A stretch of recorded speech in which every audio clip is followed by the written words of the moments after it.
बाकी ट्राई करना आंसर देने की, बदतमीज़ी बिल्कुल मत करना, है ना, बेशर्मों की तरह जा करके होशियारी मार दिए, है ना। बहुत लोग रहते हैं, है ना, कूल ढूल बनने की कोशिश कर, भाई करना ही नहीं है। बिल्कुल शरीफ आदमी, बिल्कुल शरीफ, ठीक है, कोई वो नहीं करना, है ना, बिल्कुल स्टूडेंट जैसे रहोगे।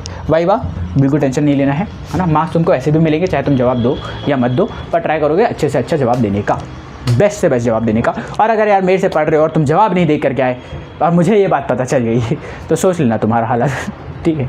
चलो टेंशन मत लेना, ठीक है। प्रैक्टिकल एग्जाम तुम्हारा यार अच्छा जाने वाला है। प्रैक्टिकल एग्जाम में कितना होता है, 20 मार्क्स का अगर तुम्हारा है तो ऑब्वियस ही बात है, वही बता लो, जैसे 18 19 सबको मिलता है यार, सबको मिलता है। तो बहुत टेंशन लेते हो। देखो मैं अपना स्टोरी बताऊँ, देखो मेरा क्या हुआ था, मेरे को भी ऐसी टेंशन हुआ था प्रैक्टिकल एग्जाम में क्या करना है, वाइवा में क्या करना है ना, कुछ पता तो है नहीं, आइडिया तो होता नहीं है उस दिन।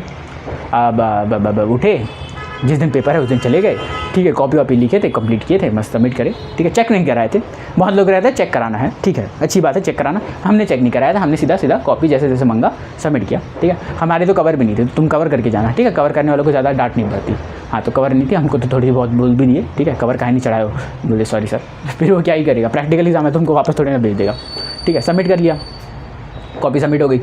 और ये फिजिक्स वाला बता रहा हूँ, ठीक है, फिजिक्स का, फिर केमिस्ट्री का बताऊँगा, बायो का भी बताऊँगा, है ना। तो फिजिक्स में ये हुआ था मस्त से, फिर उन्होंने बोला खड़े हो जाओ, ठीक है, सारे के सारे खड़े हो गए लाइन में, और उसके बाद फिर बोले आते जाओ चिट उठाते जाओ, ठीक है, आओ रैंडम चिट उठाओ। वो ऐसे उठा रहा है, कौन सा नंबर आया 14, ठीक है, आंसर शीट में लिखेगा 14, है ना। और फिर वो बोलेगा ये प्रैक्टिकल है तुम्हारा जो उसमें लिखा हुआ है, ये चिट अपने साथ रखो और जाओ लिखो, है ना, या फिर चिट वापस रख दो, है ना। वो क्वेश्चन तुम्हारे इसमें लिख देगा कि ये वाला क्वेश्चन करना, ये वाला क्वेश्चन, एक दो बार लिख देते बस तुम्हारे क्वेश्चन आ जाए, उसको क्या बोलते हैं आंसर इसमें आ गया। जा करके तुमको वो वाले एक्टिविटीज़ या जो भी प्रैक्टिकल है उसको लिखना है।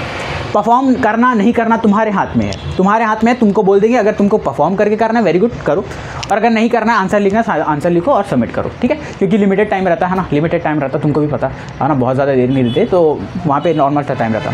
हम लोगों को क्या हुआ, वैसे ही क्वेश्चन दिया, ठीक है। अब एक क्वेश्चन ऐसा आया कि भैया ये तो हम लोगों से हो नहीं रहा, और इसका ऑब्जर्वेशन कोई लिखा भी नहीं था, ठीक है, कोई नहीं लिखा था, वो जो रहता है ना फर्रे वरे वाले, हाँ, वो लोग भी नहीं लिखे थे। तो अब मैं फंस गया, मैं बोला ये लोग कोई लिखे नहीं है, मैं आंसर कहाँ से लिखूँगा। तो मैं सर के पास वापस गया, सर को बोला सर ये वाला नहीं आता, दूसरा वाला आता है। वो सर लोग देखो यार, सर लोग ना बहुत सपोर्टिव है, तुम प्यार से जाके बस स्माइल करते हुए बोल दो, वो लोग भी बोलेंगे ठीक है बेटा एक काम कर दूसरा उठा ले, पर ये लास्ट चांस है, हम ज़्यादा से ज़्यादा यही बोलते हैं, ठीक है तुमने दूसरा उठाया, दूसरे अंदर ठीक ठाक मिल गया, किस्मत अच्छी है, वापस जाओ भाई तेरे पास है ना वो आंसर, बस फिर वेट करो मौके मिलने का, फिर जैसे ही वहाँ से मिले फटाक से आंसर छापो और चिपका दो, बस यही हुआ था मेरे साथ फिजिक्स वाले में, ठीक है। और फिर अपना वही जब वाइवा हुआ था, वाइवा में हम लोग बैठे थे, है ना, अब वाइवा में सब क्वेश्चन पूछे जा रहे हैं, है ना। अब जैसे उन्होंने यही पूछ दिया था कि रिफ्रैक्टिव इंडेक्स का यूनिट बता दो, इतना आसान क्वेश्चन भाई, रिफ्रैक्टिव इंडेक्स का यूनिट बता दो, हमने बोला यूनिट होता ही नहीं है। वो सामने वाला बोल दिया ठीक है तुमको तो आता है, ठीक है कोई दिक्कत नहीं है। फिर वही बाकी लोग से भी पूछा, बाकी लोग कुछ लोग बता रहे कुछ लोग नहीं बता रहे, है ना, हर कंडीशन होता है, कुछ लोग बताते हैं कुछ लोग नहीं बताते हैं। और फिर वही होगा, ठीक है, वो चैप्टर वैप्टर पूछ देगा या कुछ पूछ देगा, ऐसा टाइप का बहुत आसान सा क्वेश्चन पूछता है, ख़त्म हो जाता है। फिर सिमिलरली है ना, फिर तुमको बोलेंगे घर जाओ, हो गया प्रैक्टिकल एग्जाम ख़त्म, मेरा शुरू होते ही ख़त्म हो जाता है, कोई दिक्कत नहीं आती, बस 2 अच्छे होने चाहिए तुम्हारे, हाँ, जो आंसर बता दे, है ना, डेयरिंग बच्चे होने चाहिए। बहुत सारे लोग होते हैं, बहुत सारे लोग, कुछ लोग फ़ोन ही रख लेते हैं, हालांकि ऐसे सब करना मतलब रिस्की होता है, ठीक है, ऑब्वियस सी बात है रिस्की होता है। मैं रिकमेंड करूँगा तुम मत करो, कोई ना कोई तो करता है, कोई ना कोई करेगा, मैं बता रहा हूँ। डेयरिंग बहुत लोग होते हैं, डेयरिंग बहुत होते हैं, पूरे क्लास में 1 या 2 बच्चे ने भी कर दिया तो पूरी खुली क्लास उसमें छाप लेगी, ठीक है। तो तुम उसकी टेंशन मत लेना, तुम मत लेकर जाना, फंस गए तो फिर प्रॉब्लम हो जाएगी, है ना, तुम मत लेकर के जाओ, ट्राई करो कि सारे के सारे प्रैक्टिकल्स एक बार पढ़ लो, ठीक है। कुछ ना कुछ तो लिख करके आओगे ना यार, ऑब्जर्वेशन टेबल खाली भी छोड़ देना यार, तुम लोग कैलकुलेशन प्रोसेस सब चीज़ लिख करके आओ, ठीक है, सब चीज़ जितना याद रहता है तुम लिख करके आना, कोई दिक्कत नहीं है, सब में मार्क्स मिलेगा, ठीक है। खाली छोड़ के आओगे तब दिक्कत होगी, भर करके आना बस, ठीक है, भर करके आना है, इतना याद रखना। डायग्राम तो याद करके ही जाओगे, अरे 5-10 तो क्वेश्चन है यार, 5-10 तो क्वेश्चन रहता है, 5-10 को तुम लोग को याद करने में कितना दिक्कत रहेगा, ठीक है। ये हो गया इसका।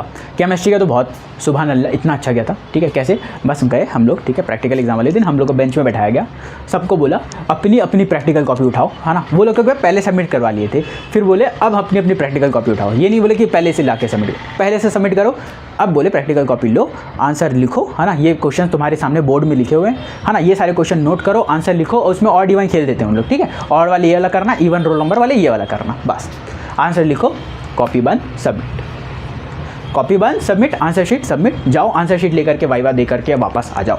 वाइवा देने जाओगे, बैठोगे आराम से, है ना, सिंगल टीचर रहता था उस समय, तो वो बैठे हुए थे, हमसे पूछे सवाल, है ना, हमसे क्या सवाल पूछे बेटा व्हाट इज़ मोल, और मैं हमेशा बताता हूँ यार व्हाट इज़ मोल। मैं ना जितने बार पढ़ाया हूँ, देखो मोल का आंसर भी अभी लेक्चर लिया था, ठीक है, 1 शॉट, उसके अंदर भी बताया मोल क्या होता है, क्योंकि बहुत कॉमन क्वेश्चन है भाई, सब पूछ रहे हैं यही टाइप के क्वेश्चन, यही तो तुम्हारे वाइवा में पूछते हैं, जो छोटे छोटे क्वेश्चन होते हैं वही तो पूछते हैं। रिफ्रैक्टिव इंडेक्स का यूनिट बता दो, सबको पता है कोई यूनिट नहीं होता, तुमको कंफ्यूज कर रहा है बस। यूनिटलेस क्वांटिटी है सर, बस वही होता, ठीक है। मस्त से आंसर दो, मोल वोल क्या होता है।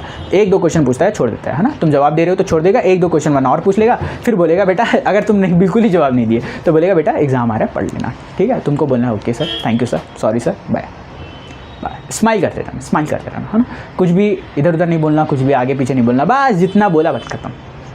आंसर देने के लिए मुंह खोलना, बाकी खोलना ही मत, एकदम चुप, है ना। सर ने जो बोला yes sir, okay sir, thank you sir, bye, खत्म, है ना। बायोलॉजी में बहुत हुआ था, ठीक है, सर को बहुत चिढ़ा था हम लोगों ने ऑनलाइन क्लास में, तो ऑब्वियस सी बात है बदला तो लेंगे, है ना। अब हुआ ये, वो बैठे हैं सामने, है ना, देख रहे हैं सबको ऐसे, लिखो आंसर, ये क्वेश्चन है, लिखो आंसर, कॉपी वॉपी सब पहले से ही सबमिट है, कुछ नहीं मदद करेंगे। और किसी बच्चे की हिम्मत नहीं हो रही कि वो कुछ निकाल के देख ले, है ना, तुरंत बोलते हैं ओए तुम यहाँ क्या कर, दूर जा दो, ऐसे हाँ भगाया जा रहा है। अब प्रैक्टिस उस दिन वाले में सब कुछ फंस गए, ठीक है। आंसर लिखे तो लिखे कैसे, थोड़ी देर सोच रहे हैं क्या लिखना है, क्या लिखना है, क्या लिखना है, तो कुछ ना कुछ वही सबका मिला भेजा, जैसे दिमाग धीरे धीरे लगा करके सबको ट्रांसफ़र कर लेते, कुछ ना कुछ सबको पता होता है ना। तो एक बच्चे भी पढ़ के जाता है तो हालांकि बात बन जाती है, लेकिन अगर तुम ही वो बच्चे हो जो पढ़ के गए हो तो सबसे बढ़िया बात है, सबसे बढ़िया अच्छी बात है, ठीक है। हालांकि टेंशन लेने वाली कोई बात नहीं होती भाई, आंसर शीट के अंदर बस भरी होनी चाहिए तुम्हारी आंसर शीट, सही हो गलत हो उससे कोई मतलब नहीं है ना। ना ही तुमको मिलने वाली है, ना ही कुछ होने वाला है, सबमिट होगा, ना ही तुम्हारा चेक भी होगा, ठीक है। वो सारे मार्क्स चढ़ा देते हैं, तुम्हारे पर्सनैलिटी के ऊपर डिपेंड करता है यार, स्कूल में किस तरीके से रहे हो, है ना, किस तरीके से थे, टीचर्स किस तरीके से तुम्हारे सपोर्टिव है, उस बात पे डिपेंड करता है। और स्कूल वाले जनरली सबको सही मार्क्स देते हैं, ठीक है, सबको सही मार्क्स देते हैं, चाहे कोई भी स्कूल हो, सबके मार्क्स चढ़ाते हैं। तो इंटरनल का चिंता मत करो, ठीक है, इंटरनल का चिंता मत करो, कभी भी अपने टीचर को कभी मत छेड़ना, ठीक है, ये बहुत इंपॉर्टेंट बात होती है। चलो तो ये वाला वीडियो यहाँ पे ख़त्म करते हैं, और सरप्राइज़ के लिए रेडी रहना यार, क्योंकि तुम्हारे लिए कल आने वाला है सरप्राइज़, ठीक है। तो मिलते हैं तुमसे, ठीक है, कल वाले वीडियो में, तब तक के लिए बाय बाय।